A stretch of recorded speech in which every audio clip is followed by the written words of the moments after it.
Querido Padre, qué privilegio tenemos estar en tu presencia una vez más.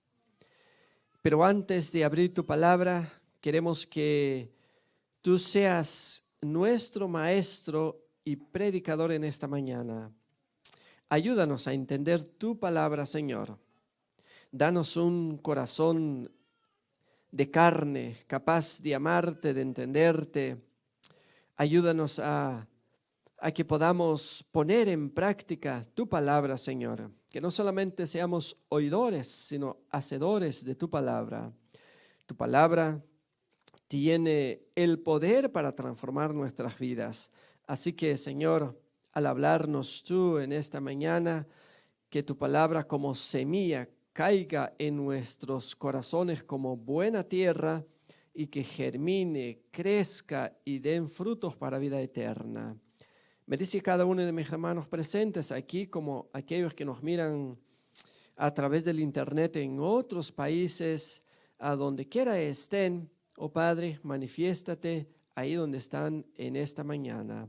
Gracias te damos, oh Padre querido, por darnos el privilegio de escucharte, y queremos abrir tu palabra entonces con tu bendición, porque sabemos que nos ayudarás para entenderla, porque lo pedimos todo en el nombre de Jesús. Amén. Amén. Muy bien, abramos nuestras Biblias entonces en el libro de Primero de Reyes, primer libro de los Reyes, y vamos al capítulo 18 y vamos a leer el versículo 1. El tema de hoy está basado en todo el capítulo, pero es largo para leer, tiene 46 versículos.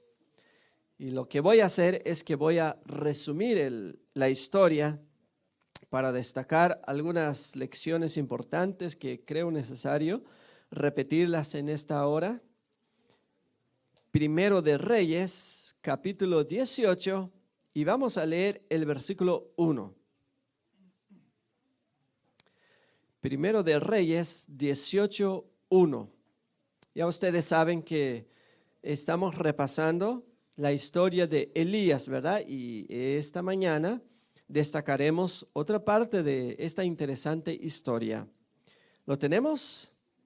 Dice así: pasados muchos días, en realidad eran ya casi 3 años y medio, vino palabra de Jehová, ¿a quién? A Elías, en el 3er año, diciendo: ve, muéstrate a Acab, y yo haré llover sobre la faz de la tierra. Dice el versículo 2, fue pues Elías a mostrarse a Acab, y el hambre era grave, ¿dónde? En Samaria. Ustedes saben, mis queridos hermanos, que la razón del hambre que sufría y padecía el país era ¿qué cosa? El pueblo se había apartado de Dios. Yo siempre digo que en la vida siempre hay excepciones. No podemos generalizar todo. Pero en esta ocasión, hablando de la historia, la razón del sufrimiento y de la tragedia del pueblo era su desobediencia. Y no siempre es así en la vida del cristiano, hermanos. Tenemos el caso de Job, que también pasó por sufrimiento, no era porque haya pecado. Entonces, por favor, no generalice todas las cosas cuando usted escuche o lea la Biblia. En realidad, cuando usted pasa por una situación difícil, no es porque usted pecó. O si usted sabe que si se equivocó y pecó, pues también puede ser que sea esa la razón, pero también, como sabemos, conocemos el camino de vuelta al redil, al Padre, ¿verdad?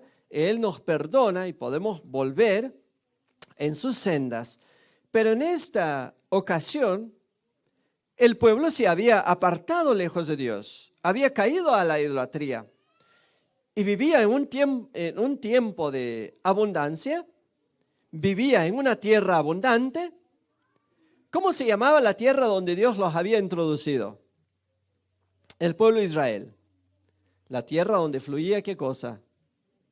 Leche y miel, representando las abundantes riquezas que gozaban el pueblo entonces. el pueblo, lejos de ser fiel a Dios y agradecer por tantas bendiciones, tanta salud, tanto trabajo, no se necesitaba tanto esfuerzo, ni necesitaban trabajar 12 horas, 16 horas para ganar mucho dinero. Bastaba con trabajar 2 días a la semana y ya tenían bastante y lo suficiente. ¿Se imaginan? Tantas bendiciones que disfrutaban ellos. Pero lejos de acercarlos más a Dios, el dinero, las bendiciones, la abundancia, el bienestar, la comodidad, los alejó tanto a Dios, de Dios, y entonces le atribuían todo lo que tenían a un ídolo llamado Baal. Y entonces, pues, la nación, como no le iba tan mal, pues dijo, bueno, el verdadero Dios, la generación que seguía y veía a los adultos adorar a ese ídolo, pensaban, bueno, pues ha de ser el verdadero Dios quien nos provee todo, pues por eso la nación toda había caído en la idolatría. Entonces Dios permite que dejara de llover. Porque Dios es el que gobierna la naturaleza, hermanos. La naturaleza no se rige por sí solo. Dios puso leyes en la naturaleza y la naturaleza obedece tan estrictamente las leyes que estableció Dios. La luna no se aleja tanto de la tierra, ni el sol se acerca un poquito más a la tierra, porque la tierra pues se quemaría. Y entonces hay leyes que gobiernan los planetas, y aquí entre los animales, entre los seres humanos, siempre hay leyes de la gravedad. Por todas partes Dios colocó leyes. ¿Por qué? Por el bienestar nuestro. Y entonces pues dijo Dios, bueno, que la naturaleza no lleve agua sobre la tierra por tanto tiempo. Y para que el pueblo y la nación se diera cuenta que es por causa de su alejamiento de Dios, Dios llama a Elías para anunciar esa decisión que Dios había tomado. Y Elías aparece en la corte de Acab y dijo, vive Jehová en cuya presencia estoy, que no lloverá por tanto tiempo. Y así, una vez que él sale de la corte del rey, comenzó la sequía. Pasó 1 año, pasó 2 años, pasaron un buen tiempo y de repente la gente comenzó a preocuparse porque comenzó a escasear los alimentos, ya no había qué comer, los ríos comenzaron a secarse y entonces la nación comenzó a preguntar, ¿y por qué causa vino esto? Supuestamente ellos le atribuían y consideraban al ídolo que adoraban, Baal, como el autor y dador de toda la lluvia. Por lo tanto, pues ellos adoraban más a Baal y comenzaron a adorarle, pero nada de lluvia. Pasaron 3 años, Dios guardó a su pueblo, Dios guardó a Elías, pero ya era hora de que el pueblo volviera a aprender una lección. Pero antes de eso, tenían que saber la causa. Entonces Dios llama a Elías otra vez, le dice, muéstrate a Acab y dígale que voy a hacer llover sobre la tierra. Elías, obediente, se fue a encontrarse con Acab. Cuando Acab se encuentra con Elías, después de mucho tiempo, porque Acab, sabiendo él de que Elías había profetizado este mal, le echó la culpa a Elías de la sequía. Cuando se encuentra con Elías y le dice, ¿eres tú el que perturba a Israel? Elías le dice, yo no soy yo, eres tú con tu pueblo que se han apartado de Dios. Pero Dios me ha enviado con un mensaje, le dice a Acab. Quiero que reúnas a toda la nación sobre el monte Carmelo y ahí los encuentro yo ahí.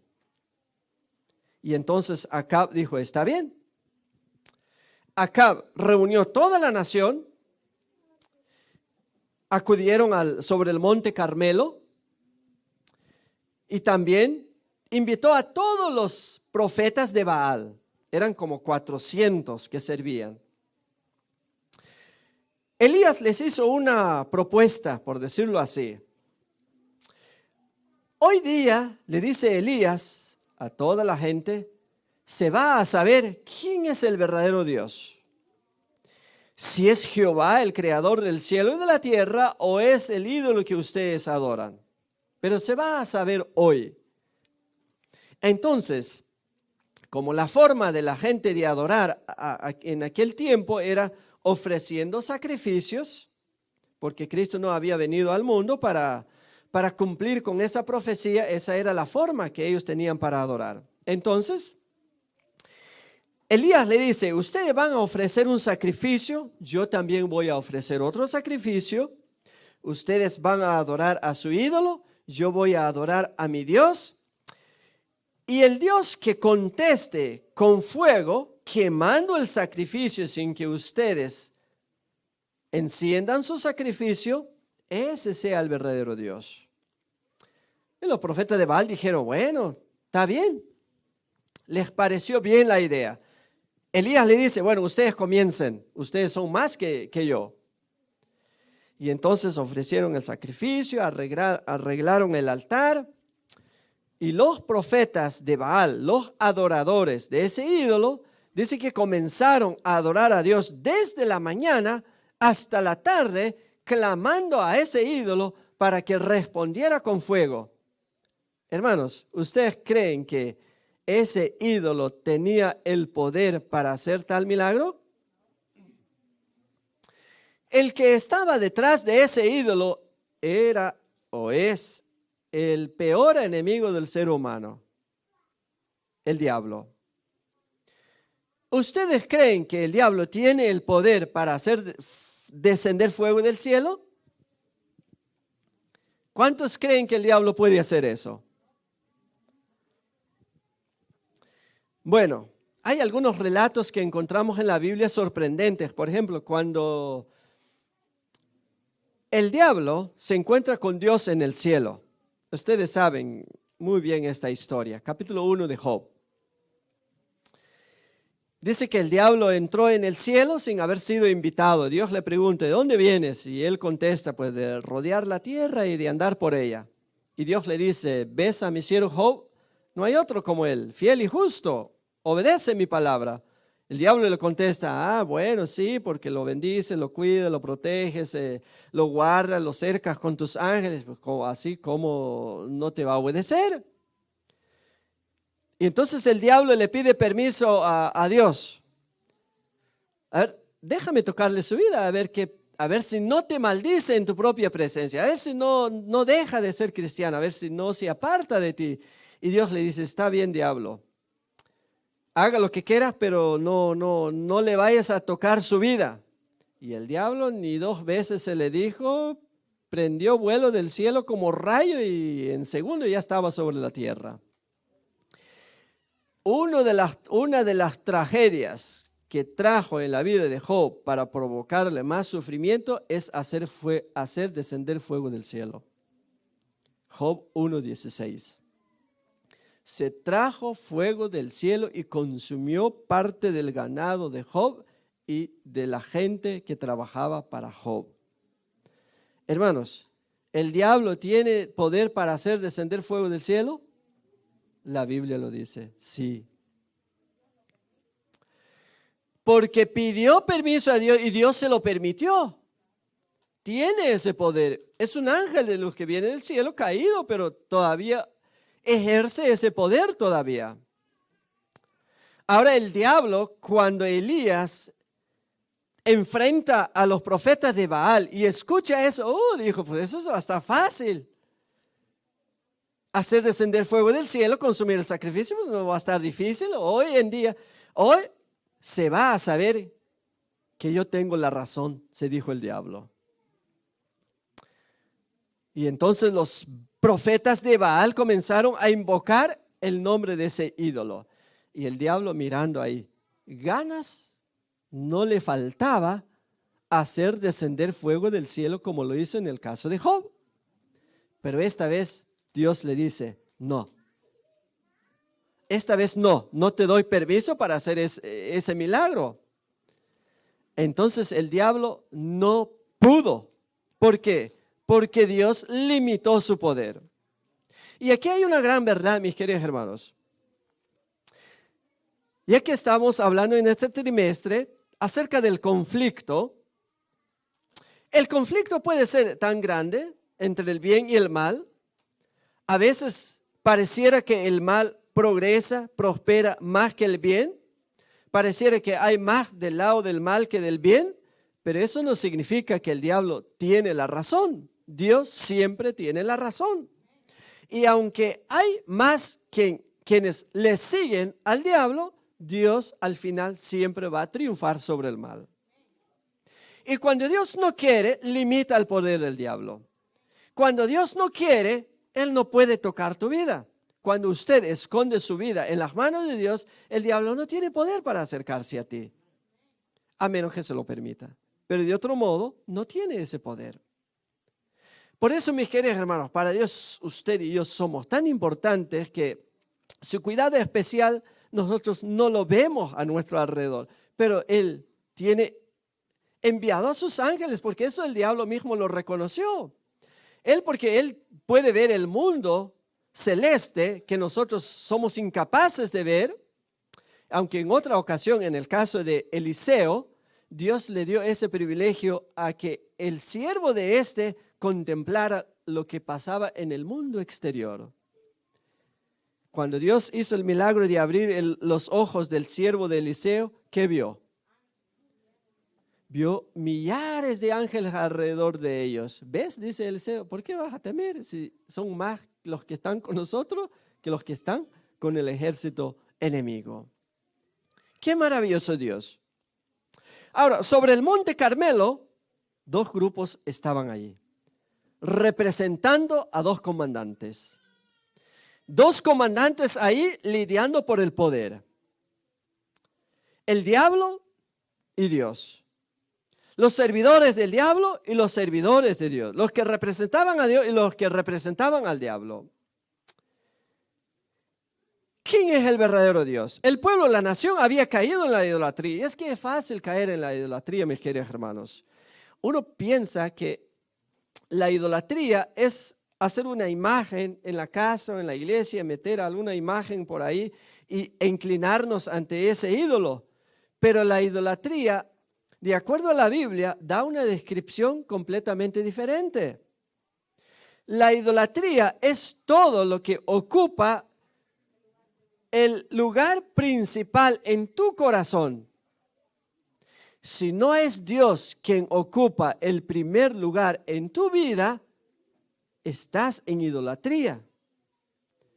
El apóstol San Pablo dice, muchos su ídolo es su vientre. Muchos su ídolo, ¿qué cosa es? La comida. Viven para comer. Solo piensan en la comida, la comida, la comida, la comida. Otro no es la comida, es el dinero. Y madrugan, se sacrifican y es el dinero, el mismo pensamiento de todos los días, el dinero y el dinero y el dinero. ¿Se les habla de Cristo? No, eso por ahora no tengo tiempo, tengo que trabajar, tengo esos planes, tengo que construir aquí, tengo que ahorrar, tengo que proveer para mi familia, tengo que proveer para mi futuro, mi retiro, en fin, tantas cosas. Su mentalidad está enfocada en ¿qué cosa? En el dinero. ¿Es malo el dinero? Claro que no. Pero si es el dinero el que ocupa el puesto principal que debe ocupar Cristo en tu vida, entonces estás en idolatría. Y muchos, su ídolo no es el dinero, a veces es la religión. Y están tan afanados por la religión más que por Cristo, y entonces también están en idolatría. Miren cómo es el diablo, tan astuto que a veces nos lleva a un extremo. Si no caemos en ese extremo, nos lleva al otro extremo. Pero nunca le gusta que estemos en el punto de equilibrio. Entonces el diablo, ahí, entre esos dos grupos, uno que había caído en la idolatría, adoraban a Baal, porque pensaban que ese Dios, el ídolo, les proveía todo, y no era cierto. Por otro lado, Elías Él nunca se apartaba de Dios. Y habían unos cuantos profetas con él. Él no era el único que había quedado de los que obedecían a Dios. Él sabía que Dios siempre existía y que no cambiaba, aunque no lo veía, pero sabía y tenía la seguridad de que Dios existía. Y entonces, los del lado del enemigo comienzan a adorar. Y es interesante, mis queridos hermanos, cómo la forma el pueblo adoraba a su ídolo. Y se lo voy a resumir por cuestión del tiempo.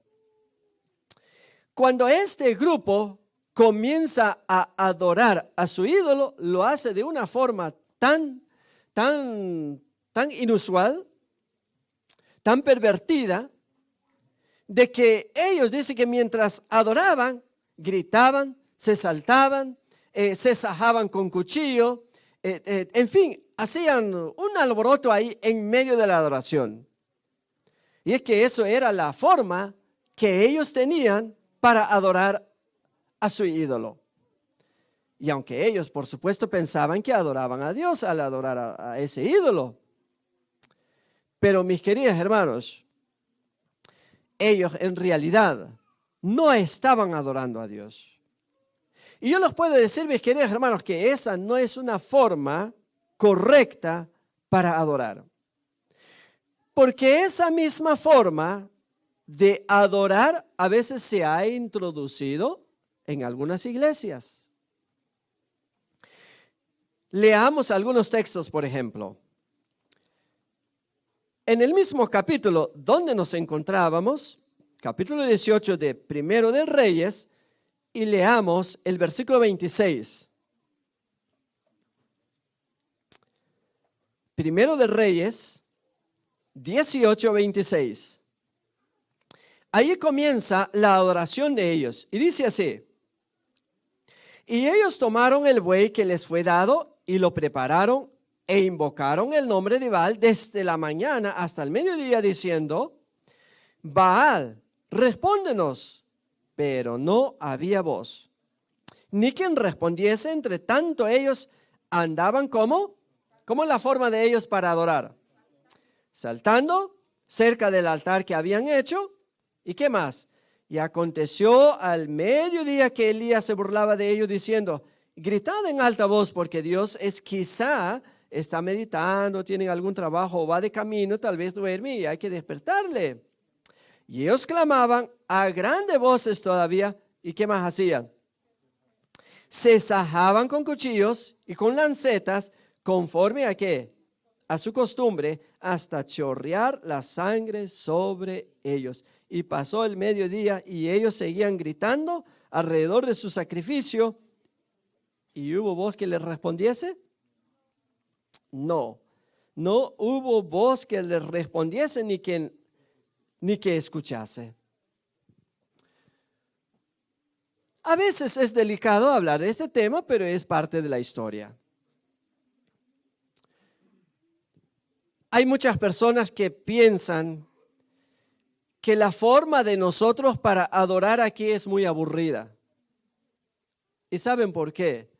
Porque vienen de lugares donde adoran de esta forma, que vemos en el caso de estos profetas de Baal, quienes seguían a los Baales. Pero nosotros sacamos nuestra forma de adorar en la Biblia. No la inventamos nosotros.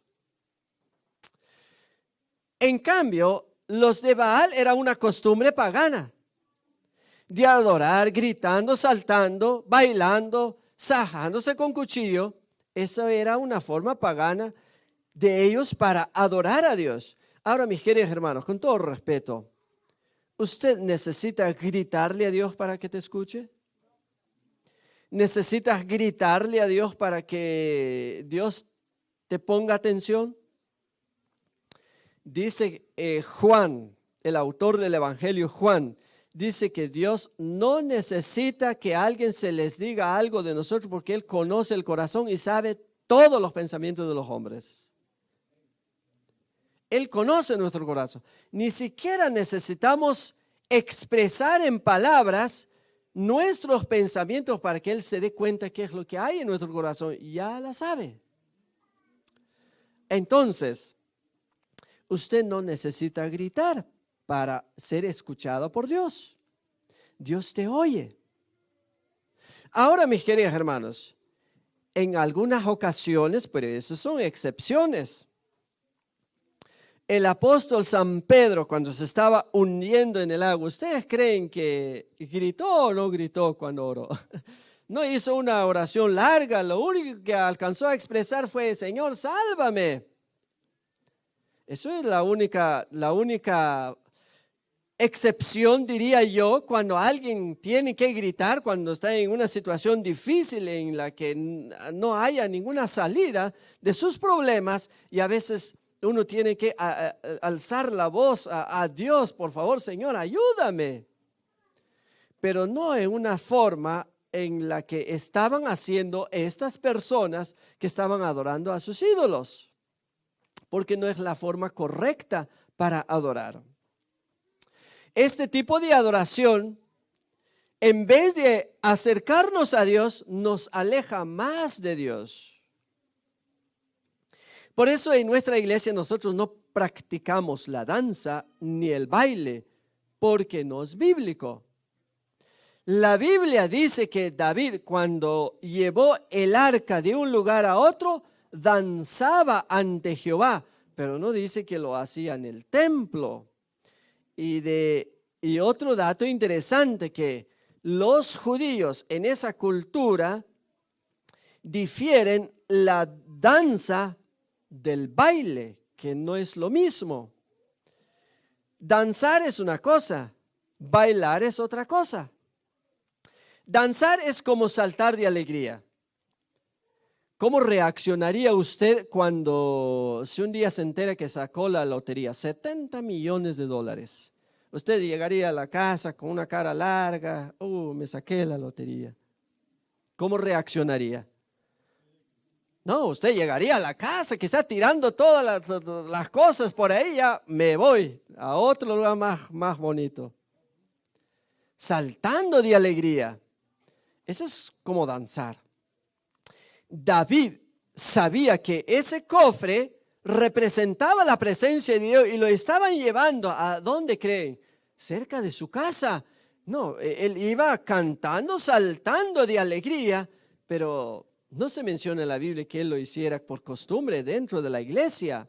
Por lo tanto, generalmente donde se practican esa clase de adoración es donde siempre se promueve todo lo que es lo malo. Y entonces nosotros tratamos de seguir lo que es la Biblia. Y ahora vean ustedes la gran diferencia entre esta clase de gente que adoraba de una forma con Elías, que representaba a Dios, que adoró de otra forma.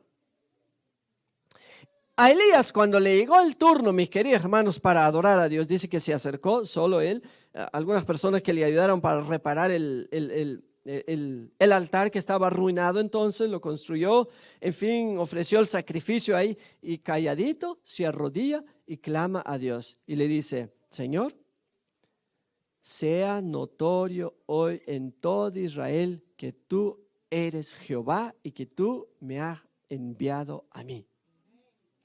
Es todo lo que hizo. No danzaba, gritaba, que se cortaba con cuchillo ahí como la otra forma que hacía la gente de adorar a Dios.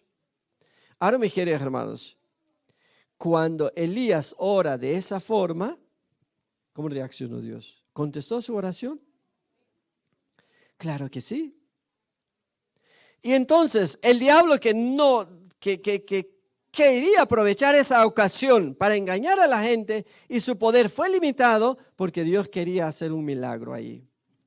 En cuanto Elías se arrodilla para orar, calladito ahí, y Dios lo escucha, Él responde su oración. Mis queridos hermanos, es un estilo de adoración que nosotros seguimos aquí. Dice en la historia de Ana, la mamá de Samuel, dice que ella, cuando fue a orar al templo pidiendo por un hijo. Ella ni siquiera gritó, no se le escuchaba la voz. Y Elí, el sumo sacerdote, cuando la vio, la tuvo por borracha. Pero dice que la Biblia que solo se movían sus labios hablando con Dios. ¿Qué pedía? Un hijo.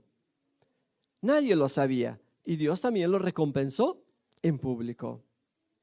Entonces, en esta ocasión, Dios ahora hace el milagro de hacer descender fuego del cielo sobre el sacrificio y quema todo el sacrificio y todo el agua que habían tirado encima para mostrar que el único Dios verdadero es nuestro Dios quien está en el cielo. Saben, mis queridos hermanos, la lección de esta historia es sencilla, que nos recuerda a Elías. Yo no sé cuál es el ídolo que nos distrae en esta vida. ¿Qué es el ídolo que nos aparta de Dios? Detrás de ese ídolo se esconde el diablo que quiere apartarnos de Dios.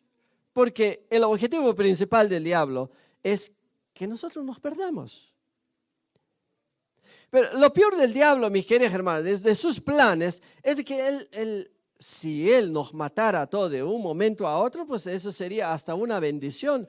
Pero lo que él quiere es engañarnos, hundirnos en el pecado y abandonarnos. Y que vivamos largos años de sufrimiento y de tortura. Ese es el plan del diablo.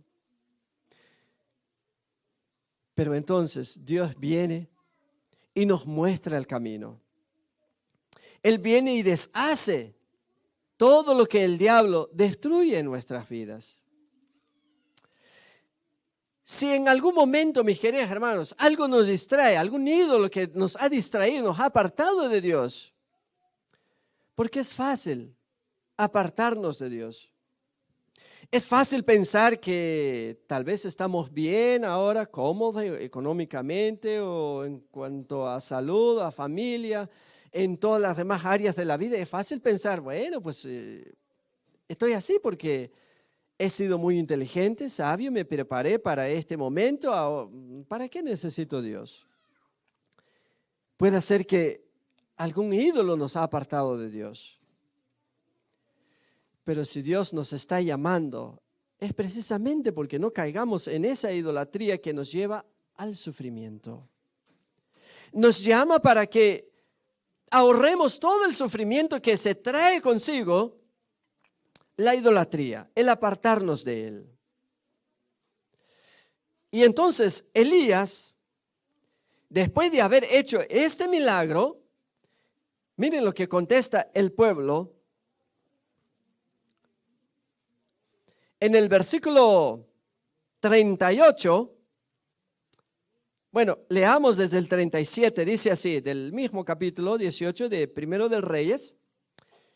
Versículo 38 dice así: entonces cayó fuego de Jehová y consumió el holocausto, la leña, las piedras y el polvo, y aún lamió el agua que estaba en la zanja, y viéndolo todo el pueblo se postraron y dijeron: Jehová es el Dios, Jehová es el Dios. Entonces Elías les dijo: prended a todos los profetas de Baal para que no escape ninguno. Y ellos los prendieron y los llevó Elías al arroyo de Cesón y ahí los degolló. ¿Saben cuál era el gran conflicto que se estaba librando ahí, mis queridos hermanos? Casi toda la nación había caído en la idolatría. Si a través de Elías Dios no interrumpe ese proceder del pueblo, toda la nación habría caído bajo la maldición del pecado. Pero entonces Dios les da una oportunidad más para que el pueblo reconozca que se había apartado de Él y entonces reconoce ahora que andaban por otros caminos diferentes. ¿Y qué cosa, mis queridos hermanos? Porque cuando uno está equivocado es difícil que nos convenzan de nuestros pecados, ¿verdad? ¿A usted le agrada que le corrijan? ¿Qué pasa si alguien se acerca a usted y le dice, hermano, usted está mal? Lo primero que usted va a decir, no, pues usted está peor. No nos gusta que nos corrijan. Y es que el diablo es bien astuto. Lo que pasa de que como él es un psicólogo por excelencia, y esto lo vamos a ver en otro tema, porque él consiguió hundir a Elías en la depresión, gracias a su capacidad de psicología tan grande que tiene por la experiencia y por ser viejo, que por ser diablo. Lo que hace es de que Pablo nos dice en Romanos 1, entenebrece la mente, oscurece la mente para que uno no vea la realidad de la vida. Y uno puede pensar y uno puede ver su situación. Bueno, estoy bien, pues, ¿en qué estaría yo mal? Pues yo no estoy robando a nadie, no le hago mal a nadie. Pues, ¿por qué debería yo ir a la iglesia? ¿Por qué debería yo obedecer? ¿Por qué debería yo bautizarme? ¿Por qué debería llegar a formar parte de esa iglesia? Pues yo no, estoy bien donde estoy. ¿Y saben quién nos mantiene engañados con esa mentalidad? El chamuco. Porque el diablo oscurece la mente y hace que nosotros no veamos nuestra realidad. Y así fue con lo que ocurrió con este pueblo. Ellos pensaban que andaban en el camino correcto cuando en realidad estaban por otro camino. Y es difícil que uno se convenza de su situación. Solamente un milagro que Dios haga en nuestra vida. Por eso Jesús, antes de irse de la tierra, dijo, les voy a enviar el Espíritu Santo. Capítulo 16 de Juan, y nos dice, y cuando Él venga, Él los convencerá de pecado. Nadie más puede convencernos, solamente Dios. Por eso, mis queridos hermanos, agarremos nuestra Biblia, leámosla, porque esta sí nos va a mostrar el camino, en vez de que alguien nos corrija o alguien nos lo diga, usted está mal. No, veamos en qué nosotros andamos mal y pongamos nuestra vida a la luz de la Biblia, porque Dios sí nos abre la vista, nos abre los ojos para ver en qué estamos nosotros mal. Mis queridos hermanos, por eso digo, cada vez que nos reunimos en este lugar, es una oportunidad la que Dios nos da para volver a Él. Es una oportunidad que Él nos da para entregar nuestro corazón de nuevo a Él. Y miren que el pueblo bien lo conocía a Él, pero se había apartado por la idolatría. Y usted sabe qué es lo que lo está apartando de Dios. Cual sea la razón, cual sea. Si sabes que necesitas acercarte otra vez a Dios, esta es tu oportunidad. En esta mañana, haz nuevamente tu decisión. Señor, quiero acercarme otra vez a ti. Quiero entregar mi corazón a ti. Quiero unirme al pueblo para expresar estas palabras. Solamente existe un Dios, no hay muchos dioses, solamente hay uno. Y quiero adorarte a ti, solamente a ti. Y deshacerme de todos los ídolos que me apartan de ti. ¿Quieres tú hacer esa promesa al Señor? Ponte de pie. Nuestros hermanos aquí van a pasar a dirigir el último canto. Mientras cantamos, únete con nosotros y medita en las palabras de ese canto que expresa cuán importante es usted en los planes de Él. Cuán importante es tu vida en los planes de Dios. Cuán importante eres para Dios. Pero solamente tu valor tiene vida si devuelves tu corazón a Él. De otro modo, Dios no puede forzarte a que creas y que le entregues tu corazón de nuevo a Él. Solamente lo acepta si de corazón le devuelves tu corazón a Él. Así que cantemos ese canto, mis queridos hermanos. Mientras cantamos, meditemos en estas letras.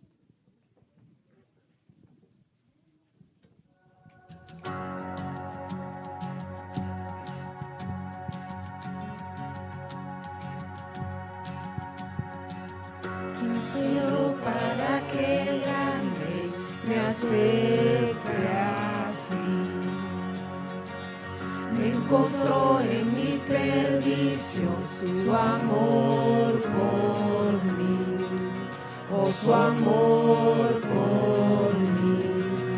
Libre soy en él, libre en verdad, soy hijo de Dios, sí lo soy. Libre soy, él me rescató, su gracia en mí. Aun siendo yo pecador, él murió por mí.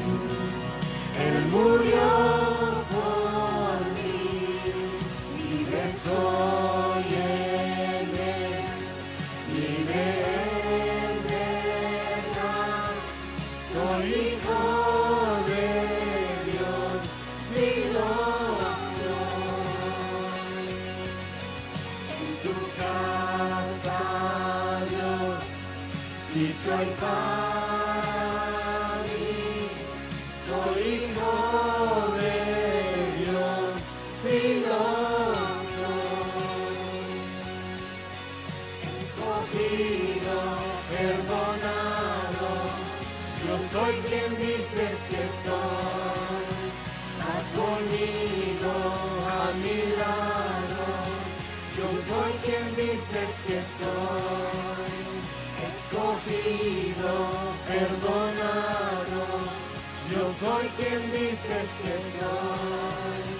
Vas conmigo a mi lado, yo soy quien dices que soy. Yo soy quien dices que soy. Libre soy en él, libre en verdad. Soy hijo de Dios, sí lo soy. En tu casa, Dios, sitio hay para mí. Soy hijo de Dios, sí lo soy. En tu casa, Dios, sitio hay para mí. Soy hijo de Dios, sí lo soy.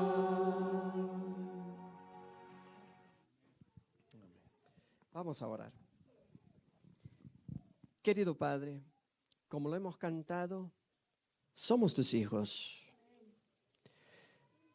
Y no solamente hijos tuyos por creación, sino por derechos que tú tienes de redención.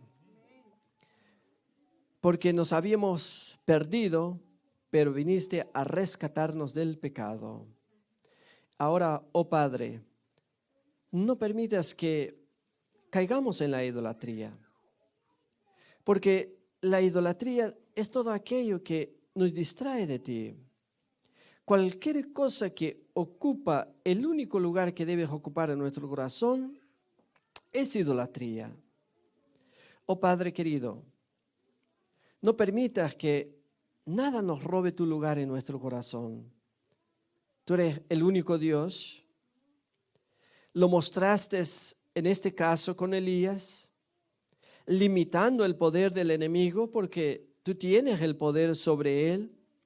No necesitamos temerlo, Señor, ni con relación a los eventos futuros, porque tú tienes todo bajo control, Señor. Tienes un cuidado especial por cada uno de nosotros, tan valiosos que somos delante de ti, Señor, que no permitirás que el diablo ejerza poder sobre tus hijos sin que tú lo permitas. Padre querido, necesitamos volver a ti. El pueblo reconoció y tú le abriste su vista espiritual en esta ocasión, que andaban a ciegas, Señor, pensando que andaban bien, pero andaban mal. hasta que tú les abriste los ojos, se dieron cuenta de que andaban tras otros dioses que no era el Dios verdadero. Padre querido, haz ese milagro en nosotros. Abra nuestra vista espiritual para que podamos contemplar y darnos cuenta en qué situación nos encontremos, reconocer dónde andamos y acercarnos a ti para entregar nuestro corazón a ti, Señor. Guárdanos, líbranos y protéjanos y, sobre todo, manténnos a salvo hasta el día en que tú vengas por nosotros, Señor. Tu pueblo aquí, pues, está delante de ti.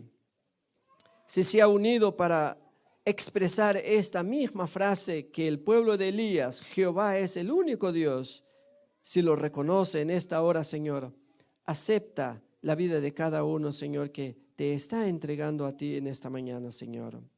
Limpia nuestros corazones y de aquí podamos salir perdonados, ya que tú, quien nos perdonas, te olvidas de nuestro pasado y nos das unas nuevas páginas para comenzar a escribir una historia nueva de aquí para adelante, Señor.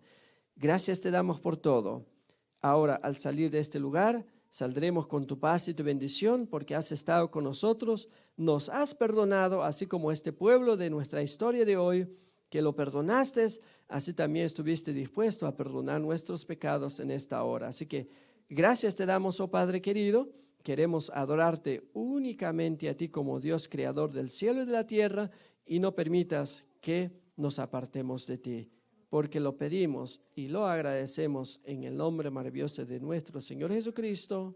Amén.